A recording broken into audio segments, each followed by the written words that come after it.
안녕하십니까. 대구 구룡사주지 도일입니다. 오늘은 돈에 대해서 정리를 좀 해볼까 합니다. 대부분 사람들이 우리 불교에서 돈이라고 하면 먼저 떠오르는 말들이 있죠. 그게 바로 무소유입니다. 근데 정말 부처님께서 무소유를 그렇게 강조하셨는지에 대해서 한번 알아보도록 하겠습니다.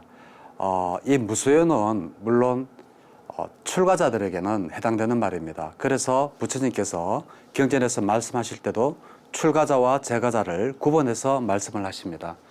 자, 경전에 나오는 말을 제가 여기에 옮겨봤습니다. 어느 만큼 부처님께서 가난을 싫어하시는지에 대해서 거기에 관한 내용입니다. 경전에 보면 지옥에 갈지언정 가난하게 살지는 말아라고 하셨고, 그리고 부처님께서는 빈궁이 가장 큰 괴로움이고, 그리고 밤낮으로 돈을 모아라 라고 이야기를 하셨습니다. 그리고 죽는 괴로움과 가난한 괴로움 두 가지는 별반 다른 게 없다 라고 말씀을 하셨습니다. 어떻습니까? 부처님께서 이런 말씀을 하셨다고 하시니까 조금 좀 의아스럽지 않습니까? 근데 경전에 보면 틀림없이 이렇게 나와 있습니다. 제가 이제 하나하나 경전에 근거해서 말씀을 드리도록 하겠습니다. 자, 사람이라면 누구나가 좋은 집과 많은 돈, 그리고 좋은 차, 이거 다 가지고 싶죠. 그래서 요즘 사람들은 부처님 말씀을 너무 잘 지키시는 것 같아요. 그래서 열심히 일해서 열심히 이런 재물을 모으려고 노력하고 있는 것 같습니다.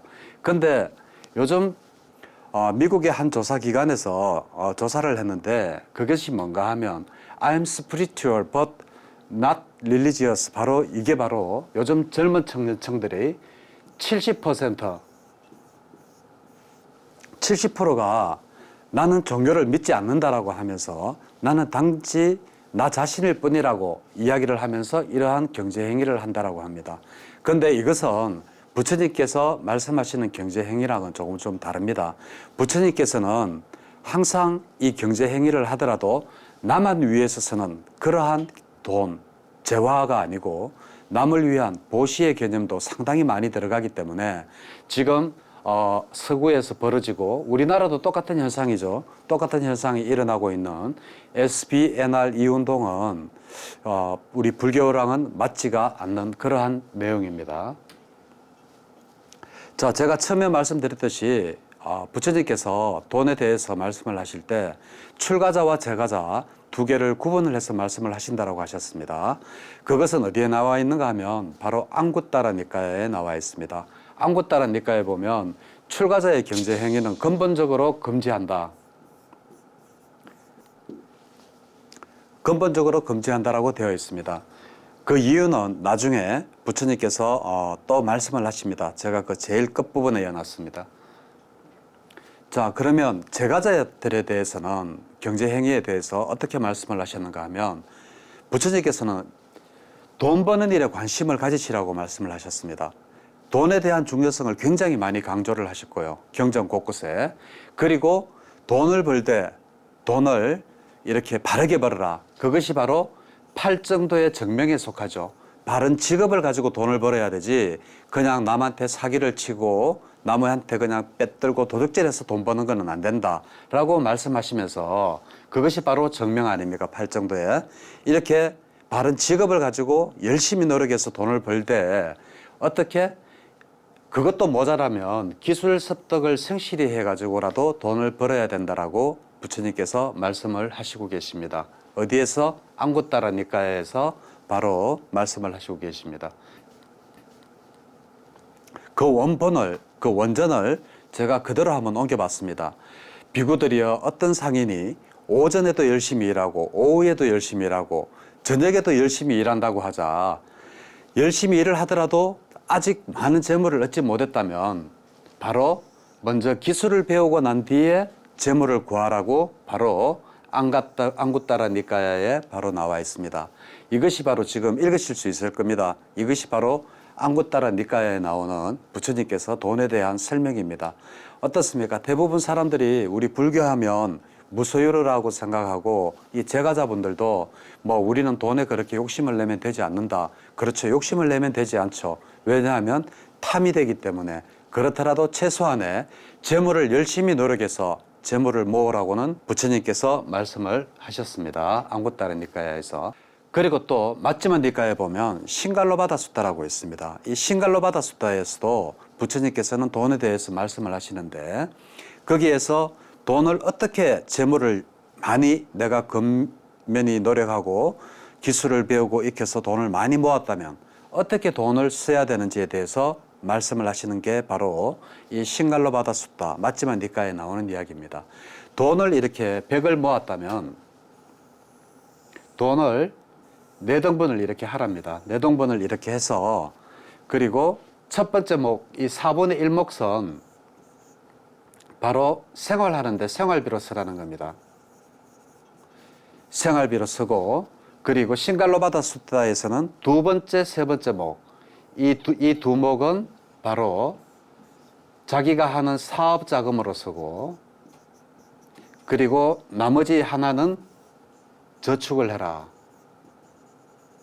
어떻습니까? 부처님께서 이렇게 신갈로바다 숫다에서 돈을 어떻게 쓰라고까지 이렇게 상세하게 설명을 하셨는데 뭔가 하나 좀 궁금하지 않습니까? 부처님께서 육바라밀에서 보시, 남한테 도움을 주는 것을 보시를 첫 번째로 외웠는데 왜 이렇게 돈을 신갈로바다 숫다에서는 돈을 4등분을 해서 보시라는 개념이 없을까요? 여기에 대해서는 나중에 제가 또 다시 한번 더 말씀을 드리지만 여기 이재창 교수님이라는 분이 계십니다. 이재창 교수님이라는 분이 계시는데 이 교수님이 저와 같은 생각을 하고 계시더라고요. 여기에 보면 이 저축이라는 개념이 꼭 죄화만을 이렇게 돈을 이렇게 모으는 저축 그것만이 아니고 우리가 남한테 보시를 하면서 쌓는 저축 바로 그 저축도 바로 여기에 속한다라고 그렇게 해석을 하셨는데 저 또한 그렇게 생각합니다. 왜냐하면 부처님께서 육바라밀에서 보시를 그렇게 강조를 하셨는데 이렇게 신갈로바다 숫다에서 이렇게 보시에 관해서 말씀을 안 하셨을 리가 없습니다. 그래서 저도 여기에 대한 네 번째 이 4분의 1에 대한 저축은 일반적인 저축이기도 하지만 바로 보시의 개념이지 않을까라고 저는 생각을 하고 있습니다. 자, 그리고 또 다른 경전을 보겠습니다. 이 담맛바다라고 하는 책인데 여기에는 붓다고사 스님이 지었습니다. 이 붓다고사 스님이 지었는데 여기에 보면 여기에 붓다고사 스님께서는 재산을 3분의 1로 나누라고 합니다. 재산을 3분의 1로 나누어서 이 3분의 1은 그 사업하는데 사업비로 쓰고 또 3분의 1은 그리고 생활비로 쓰고 그리고 3분의 1은 부처님 교단에 아예 그냥 보시 개념이 아니고 아예 부처님 교단에 보시하라고 되어 있습니다. 이렇게 이야기하게 된 이유가 바로 기원정사가 있던 사위성, 그러니까 코살라국의 수도인 사위성의 은행가의 아들이니까 돈이 무지 많았겠죠. 그런데 돈이 무지 많음에도 불구하고 자기는 항상 고통스럽다, 고통 속에 산다라고 생각을 하고 있는 거예요. 그래서 이제 어떠한 스님에게 어떻게 하면 제가 이 고통에서 벗어날 수가 있겠습니까? 라고 이야기를 했을 때 바로 돈을 3분의 1로 나누어서 네가 가진 전 재산의 3분의 1을 나누어서 3분의 1은 생활비로 쓰고 그리고 3분의 1은 네가 하는 사업 자금으로 쓰고 그리고 3분의 1은 부처님 교단에 바로 보시를 하라 이렇게 했다라고 적혀져 있습니다. 그래서 신갈로바다 숫다에서 맞지만 니까야 신갈로바다 숫다에서 부처님께서 저축 이 개념이 바로 보시의 개념이라고 저는 이 담맛바다를 통해서 확신을 하고 있는 겁니다.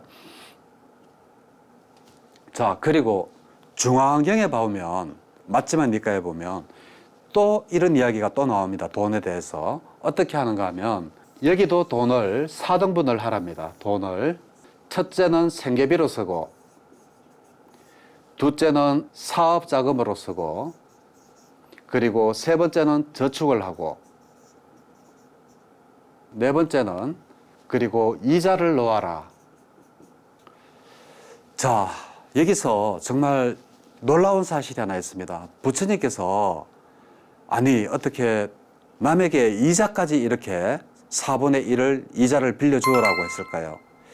저는 이 대목이 정말 이해가 가지 않아서 제가 그 런던대에 에서 공부할 때 그 교수님에게 이 부분에 대해서 물었습니다. 물었으니까 그 당시에 아마 그 교수님 답은 이렇습니다.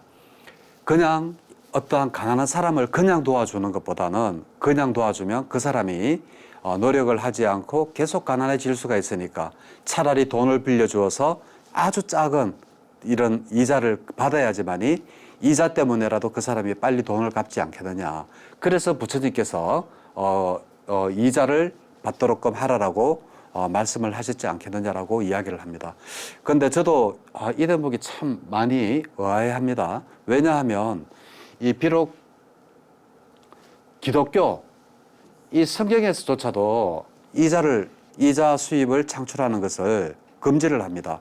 그런데 우리 불교에서 이렇게 했다는 것은 과연 뭐 때문일까? 아마 그것은 부처님 그 교수님 런던대 교수님 말씀 맞다나 그 자비로운 마음으로 남을 도와주되 그냥 도와주지 말고 빨리 그 사람이 다시 일어날 수 있도록 스스로 다시 그 재물을 모을 수 있도록끔 아마 조금의 이자를 받아라고 하지 않았을까라고 저도 생각을 하고 있습니다. 그리고 또 부처님께서는 돈을 이렇게 사용하는 법, 돈을 어떻게 벌으라고 하는 이야기만 하신 게 아니라 어떻게 하면 이 재산을 또 잘 지킬 수가 있는지 그 재물에 대한 이야기도 있습니다. 그래서 경전에 보면 재산을 잃게 되는 낭비의 요인 6가지에 대해서도 말씀을 하고 계십니다. 자, 이 6가지는 뭔가 하면 첫째, 도박을 하지 말라는 겁니다. 도박은 뭐 세계 어느 곳이나 도박에서 사실 돈 따가지고 이렇게 부자 됐다는 사람은 보기가 힘들죠. 아마 부처님 당시도 똑같은 것 같습니다. 그래서 재산을 잃게 되는 6가지 중에 첫 번째가 바로 도박에 빠지지 말아라는 겁니다. 그리고 두 번째가 때 아닐 때 돌아다니지 마라. 때 아닐 때 돌아다니는다는 것은 밤늦게 이렇게 뭐 일할 시간이나 이럴 때 말고 이렇게 돌아다니다 보면 또 쓸데없이 또 돈을 낭비하게 되고 또 이렇게 또 돈을 잃게 되는 그러한 경우가 생기기도 하죠. 그리고 셋째가 술을 먹고 방탕한 생활을 하지 마라. 예. 술에 대해서는 부처님께서 또 여러 군데에서도 또 말씀을 하십니다. 예를 들면 정신이 혼미해지면 나중에 사람이 아니고 원숭이와 같은 행동을 한다라고도 되어 있을 만큼 부처님께서는 술을 먹고 방탕하게 하는 것도 재산을 잃는 한 가지의 원인이 된다라고 하시고 또 이것도 중요합니다. 이건 뭐 어느 나라나 똑같죠. 어떠한 친구를 사귀는지에 따라서 재산을 잃기도 하고 재산을 벌기도 한답니다. 이건 뭐 시대를 벗어나서 진리인 것 같습니다. 좋은 친구를 사귀면 아마 좋은 결과가 있을 거고 나쁜 친구를 하다 보면 나쁜 친구를 사귀다 보면 아무래도 돈을 잃게 되는 그러한 경우가 많을 겁니다. 그죠? 그리고 다섯째, 놀기를 좋아하지 마라. 풍요를 좋아하지 말라고 되어 있고 그리고 마지막으로 게으르지 말라고 되어 있습니다. 어떻습니까? 요즘 이 6가지가 부처님께서 돈을 잃게 되는 6가지가 3000년 전이나 지금이나 똑같지 않습니까? 지금 시대라고 해서 부처님 말씀이 지금 진리에 어긋난다든지 뭐 지금은 이거는 아닌데라고 생각되는 부분이 있습니까? 아니죠. 그죠? 부처님께서 이렇게 보면 신갈로 바다의 숫다에 보면 이렇게 하면 돈을 잃는다는 6가지 진리는 시공을 떠나서도 존재하는 그러한 진리인 것 같습니다. 그리고 부처님께서 또 돈에 대해서 돈의 효용에 대해서도 말씀을 하셨습니다. 돈의 효용은 돈을 버는 일과 돈을 어떻게 쓰는 일인가 합니다. 그래서 돈은 제일 첫 번째로 쓰여져야 되는 중요한 목적은 바로 의식주, 먹고 입고 자고 하는 이러한 일을 해결하기 위해서 돈을 벌어야 된다라고 말씀을 하시고 그리고 두 번째도 굉장히 중요합니다. 사람의 의무를 하려고 하면 기본적인 재화는 가지고 있어야 된다는 겁니다. 돈이 없으면 사람이 사람의 도리를 다하면서 살아가지를 못한다. 그래서 사람이 된 도리를 하면서 살아가기 위해서는 돈을 모아야 된다. 그것이 바로 부처님의 가르침이기도 하고, 그리고 또 부처님의 말씀하신 초기 경전에는 돈을 어떻게 어떤 목적 5가지로 써야 되는지에 대해서도 말씀하고 계시는데, 그 5가지가 바로 첫 번째, 부모와 아내, 자식, 그리고 하인과 일꾼들을 행복하고 그리고 즐겁게 해줘라. 그러기 위해서 네가 돈을 벌어라. 이게 당연하죠. 부모와 아내와 자식, 그리고 뭐 하인들까지, 그리고 일꾼조차. 이거 요즘 뭐 보면 이 일꾼이 요즘은 직원이잖아요. 예. 이 직원들도 니만 행복하게 그렇게 쓰지 말고 돈을 열심히 벌었었거든. 이 직원들과 함께 이렇게 같이 이렇게 즐겁고 행복하게 하기 위해서 돈을 벌어야 된다라는 이야기입니다. 그리고 두 번째는 친구와 동료를 즐겁게 하기 위해서 돈을 벌어야 된다. 예, 가난한 친구나 가난한 벗을 도우라는 이야기죠. 그죠?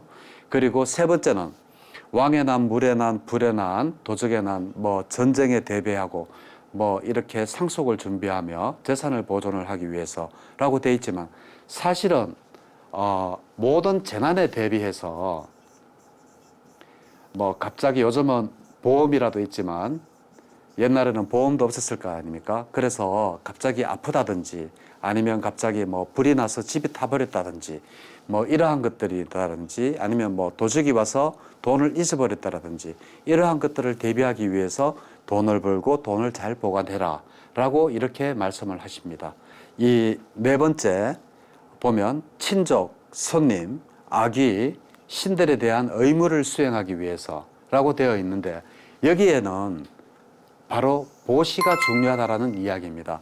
신이라든지 아니면 아기, 왕 이러한 것들은 우리가 눈으로 볼 수 있는 게 아니잖아요. 그래서 일체 모든 보이지 않는 사람들이나 그리고 손님들이나 보이는 존재들이나 모두에게 따뜻한 마음으로 베풀으라는 겁니다. 그래서 이 네 번째, 이것은 보시를 이렇게 강조한 것이 아닌가 저는 생각을 합니다.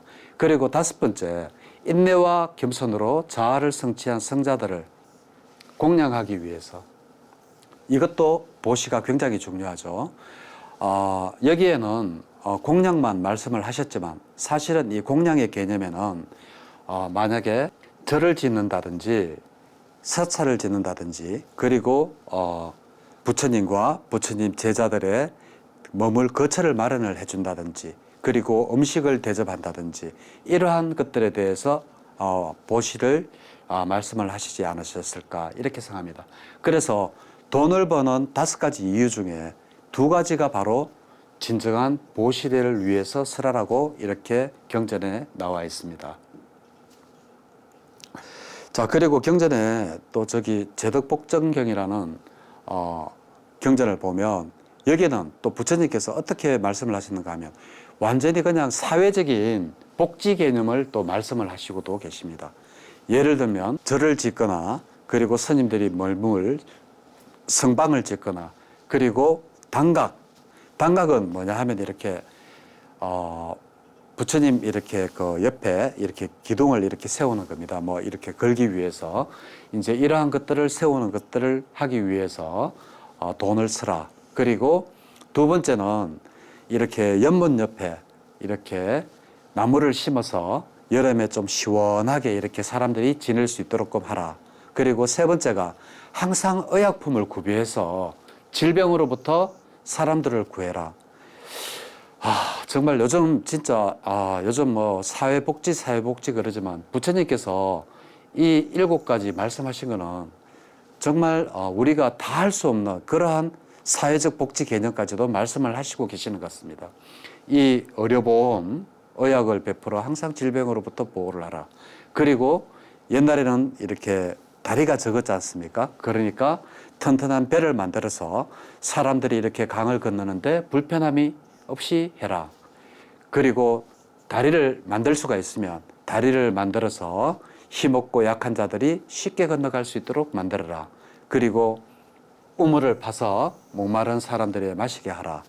자, 지금 현재 상자불교 국가에 가보면 특히 미얀마나 타일랜드 그리고 스리랑카 이런 데 가보면 길을 가다가 보면 길 옆에 이제 담 옆에 이러한 항아리를 이렇게 담아 놓고 이렇게 밑에 이렇게 받쳐 놓은 이렇게 게 곳곳에 보입니다.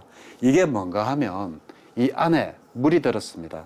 그래서 미얀마나 스리랑카 이런 나라는 특히 굉장히 더운 나라지 않습니까? 그래서 물을 마시고 싶을 때 언제든지 거기 가서 이렇게 거기에 따라서 거기에 컵에 따라서 이렇게 물을 지나가는 행인이 마실 수 있도록 합니다. 그게 아마 부처님께서 가까운 곳에 우물을 파라라고 했는 여기에서 아마 지금 그러한 형태로 발전이 되었지 않을까라고 생각을 해봅니다. 그리고 마지막에 공동변소를 지어서 여러 사람이 편리하도록 하게 이용을 하라라고 되어 있는데 이거는 뭐 인도에 아직까지도 이 문제가 해결이 잘 안 되고 있는 부분이기도 합니다. 특히 인도는 가난한 사람이 많아서 화장실을 없이 사는 사람들이 대부분입니다. 그래서 아침에 보면 이렇게 물병 하나 들고 이렇게 가는 사람들은 전부 다 이 화장실을 간다라고 이렇게 생각하시면 맞을 것 같습니다. 이렇게 보면 이 제도복전경에서조차도 이렇게 사회적 복지 개념, 돈에 어떻게 쓰라라고 나와 있습니다. 그리고 또 우바세경에 보면 우바세는 아시죠?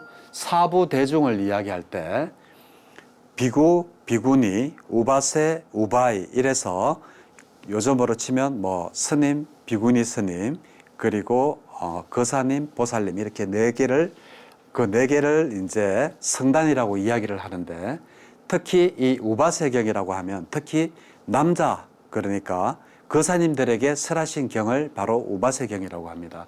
여기에 보면 복전 그러니까 너희들이 복을 받는 데 대한 그러한 개념이 딱 세 가지 정도가 크게 할 수가 있는데 그것이 뭔가 하면 첫 번째가 바로 이 공덕전이라고 했습니다. 이 공덕전은 뭔가 하면 우선 우리가 이 불법성 이 삼보가 제대로 잘 굴러가기 위해서 여기에 대해서 너가 돈을 쓰라 라고 제가 불자 그러니까 우바세경에서 이야기를 하고 있습니다. 그래서 뭐 가난한 스님들에게 절을 지어준다든지 아니면 땅을 보시를 한다든지 그리고 성가 스님들 교육을 시키는데 보시를 한다든지 그리고 또 스님들이 드실 음식을 이렇게 장만을 한다든지 하는 이러한 모든 것들이 바로 우바세경에 나오는 공덕전에 속하는 것이 되겠습니다. 두 번째로는 보온전에 대해서 부처님이 또 말씀을 하셨습니다. 보온전은 부모와 스승에게 은혜를 갚아라 라고 되어 있습니다. 그것이 왜 그런가 하면 이 세상에 부모 아니었던 사람이었고 과거생으로 돌아가면 나의 아내가 아닌 여자가 없었다라고도 경전에 이야기를 하시죠. 그래서 특히 나를 낳아주고 길러준 부모님이나 스승에게는 꼭 은혜를 갚아야 된다라고 해놨습니다. 그래서 이 사진은 뭔가 하면 영주에 가면 자기 주인을 위해서 죽어놓은 소와 개 무덤이 있습니다. 그래서 그 주인을 따라서 죽었다고 해서 이렇게 동네의 사람들이 이렇게 무덤을 만들어주고 그리고 이렇게 뒤에다가 비스까지 만들어줬습니다. 짐승들도 이렇게 자기를 길러주고 이렇게 보살펴준 사람들을 위해서 희생도 하고 죽기도 하는데 요즘 부모와 스승에게 이렇게 잘하는 것은 당연한 이야기겠죠. 그래서 이것은 제가 볼 때는 아주 당연한 이야기지만 잘 안 되고 실천이 잘 안 되기 때문에 부처님께서 일부러 한 번 더 보온전을 말씀하신 게 아닌가라고 생각을 합니다. 자, 그리고 다음이 빈궁전입니다. 빈궁전은 뭔가 하면 바로 가난하고 어려운 사람들에게 보시하는 것은 결국 우리를 돕는 거다. 그래서 왜 우리가 돕는 거냐면 바로 여기에서 부처님께서 말씀하신 바로 연기적인 존재이기 때문이다. 우리는 인드라망으로 서로가 다 얽혀져 있습니다. 그래서 모든 것은 원인과 결과가 있듯이 내가 가난한 사람들에게 베푸는 그 행위 자체가 결과적으로는 나를 돕는 행위가 되는 것이다 라고 설명을 하면서 이렇게 빈궁전을 이야기를 합니다. 그래서 여기 사진에 보면 BBS 불교 방송에서도 이렇게 성금 전달을 하는 이러한 사진을 또 넣어놨습니다. 그리고 또 안구따라 니까에 보면 제가 원전을 그대로 적어놨습니다. 설마 부처님께서 그렇게까지 말씀을 하시겠나 라고 이렇게 의심을 하실까봐 이렇게 말씀을 해놨습니다. 자, 그대들은 안구따라 니까입니다. 그대들은 병든 수행자를 외면했지만 나는 부처가 되기 전에 보살행을 닦을 때 비둘기 한 마리를 살리려고 목숨을 던졌다. 이까지 이야기는 누구나가 다 아시죠? 왜 이렇게 비둘기 한 마리를 독수리가 잡아먹으려고 이렇게 날아왔는데 그 비둘기를 살려주려고 이 보살이 살려주려고 그게 바로 옛날에 부처님의 이전의 보살일 때입니다. 그렇게 하려고 하니까 그 독수리가 그러면 그 비둘기만큼의 그 고기를 네 살로 대체를 해주면 내가 이 비둘기를 잡아먹지 않겠다라고 이야기를 했죠. 그런데 이 저울은 이상하게도 이쪽에 비둘기를 하나 놓고 내가 나의 살을 아무리 잘라도 아무리 이렇게 많이 해도 이 무게가 기울어지지가 않는 겁니다. 그것은 뭔가 하면 생명의 무게는 작은 미물이나 우리 인간의 무게나 똑같다라는 것을 설명하는 겁니다. 그래서 부처님께서 바로 이 말씀을 하십니다. 나는 부처가 되기 전에 보살행을 닦을 때 비둘기 한 마리를 살리려고 결국은 온 자기의 목숨을 다 던졌죠. 그런데 어떻게 내가 지금 이 세상에 태어났는데 비둘기를 살리려고 했는데도 불구하고 내가 어떻게 이렇게 가난한 자를 외면하겠느냐, 병든 자를. 그러면서 이렇게 직접 이렇게 아픈 사람들을 치료도 하고 그리고 빚질도 직접 해서 이렇게 가난한 사람들을 도왔다고 이렇게 안구따라 니까에 나와 있습니다. 그리고 깨끗한 물로 목욕까지도 시켜주시고 참 어느 분인지 몰라도 정말 참 복 받으신 분입니다. 그죠? 부처님께서 정말 이렇게 직접 목욕을 시켜주셨다라고 하니까 정말 너무 감동스럽습니다. 그리고 이 또 다른 안구따라 니까에서도 병자를 간호하고 이러한 것들은 내가 평상시에 하고 싶었던 것이기 때문이다 라고 말씀을 하고 계십니다. 자, 아까 출가자들과 안구따라 니까에서 출가자들과 재가자들을 나눠서 돈을 벌고 쓰고 어떻게 하는 것에 대해서 설명을 한다라고 했습니다. 그러면 부처님께서는 출가자들에게는 노동을 금지했습니다. 그 이유에 대해서 이제 말씀을 드리도록 하겠습니다.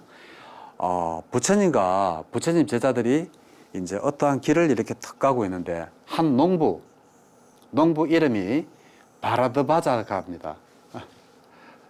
바라드바자가 이 부처님이 보고 이제 이런 말씀을 합니다. 나는 열심히 땀을 흘리며 밭을 갈고 씨를 뿌린 후에 먹습니다. 그러니까 당신 부처님도 밭을 갈고 씨를 뿌리고 나서 먹으십시오라고 이야기를 하니까 부처님께서 뭐라고 하시는가 하면 나도 밭을 갈고 농사를 짓습니다 라고 씨를 뿌린 후에 먹습니다 라고 이야기하면서 이 말씀 정말 너무 좋죠. 믿음은 종자요 고행은 비이며 지혜는 내 멍에와 같고 멍에고 호미이고 그리고 노력하는 것은 황소와 같다. 그러므로 이 내가 짓는 농사는 네가 짓는 농사는 우리를 먹게 하는 그러한 생산의 농사이지만 내가 짓는 농사는 바로 나를 편안하고 안온한 경지로 실어다 준다 라고 이야기를 했습니다. 야, 참 부처님은 정말 이 비유법이나 이런 걸 하시는 걸 보면 정말 너무 대단하신 것 같습니다. 이 누구나가 이렇게 좀 공부를 좀 하셨다면 아시는 이야기겠지만 저는 이 내용에 정말 너무 감동을 받았습니다. 자, 어떻습니까? 오늘 이제 우리가 불교에서 생각하는 돈에 대한 것에 대해서 전반적으로 말씀을 드렸는데 불교는 꼭 무수요만을 이렇게 이야기한 것은 아니다. 이 무수요라는 것은 우리 출가자들에게만 해당되는 것이지 재가자들에게는 열심히 기술을 습득하고 열심히 노력해서 아침에도 일하고 점심에도 일하고 저녁에도 일하고 그리고 나서도 돈이 모이지 않으면 기술을 먼저 습득해라. 이렇게까지 돈 버는 방법까지 말씀을 하시고 그리고 또 안구따라 니까에나 맞지마 니까에서 특히 싱할로바다수다에서 돈 쓰는 법에 대해서 돈을 어떻게 4등분을 해서 어떻게 쓰라. 특히 보시의 개념이 굉장히 중요하다. 왜? 보시라는 것은 내가 남에게 베푸는 것 같지만 우리는 모두 연기적으로 서로 얽혀져 있기 때문에 결국은 남을 돕는 것이 결국은 나를 돕는 것이다. 그래서 이러한 연기적인 법 때문에 남을 도와야 된다. 그리고 이 보시의 공덕에 관한 내용도 있습니다. 우리가 보시를 많이 하면 내세에 부자가 된다라고 합니다. 꼭 내세가 아니라 이 생에서도 남을 많이 돕다 보면 이 생에서도 큰 복을 받는다라고 나와 있습니다. 어디에? 업의 경이라고 있습니다. 맞지만 니까에 보면 업의 짧은 경이 있습니다. 이 업의 짧은 경에 보면 틀림없이 부처님께서 말씀을 하고 계십니다. 우리가 어떠한 이러한 보시를 했을 때 어떠한 과보를 받는지에 대해서 어떠한 복을 받는지에 대해서 그래서 부처님께서 보시의 중요성을 말씀하시고 그리고 거기에 오는 복에 대해서도 말씀을 하셨습니다. 그리고 돈을 버는 데만 집중해서도 되지 않고 돈을 어떻게 보시하면서 잘 쓰는지에 대해서까지 경전을 통해서 오늘 알아봤습니다. 자, 감사합니다.